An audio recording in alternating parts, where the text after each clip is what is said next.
Здравствуйте, компания Прогресс Авто. Сегодня краткий обзор мини-трактора Исеки ТУ-245. Быстренько покажу состояние его колес. Шина левая передняя, без мелких трещинок, но с износом средним, так скажем. Работать еще будет, но через пару сезонов, скорее всего, потребуется ее замены. Шина левая задняя, износ гораздо меньше, мелких трещин совсем чуть-чуть начинает проявляться, ну, я думаю, видно.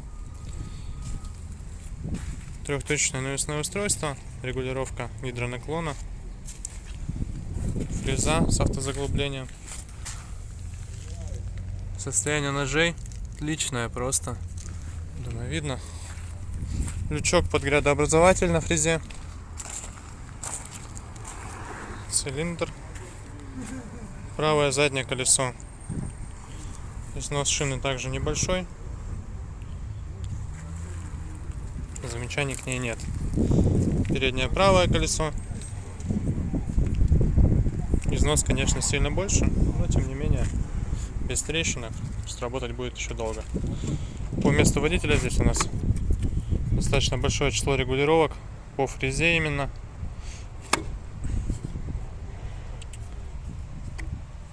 У нас раздаточная коробка, основная коробка переключения передач, вал отбора мощности, отключаемый полный привод и блокировка заднего моста. Опять же, трактор оборудован всеми этими функциями, 800 часов наработки. Думаю, все видно. Трактор комплектный, хороший, полноприводный, с большой мощностью и гидроусилителем руля, поэтому абсолютно каждый сможет им пользоваться, очень удобно. Полы плоские, соответственно, можно использовать где угодно и кем угодно. Приезжайте, смотрите. Всего доброго, Прогресс Авто.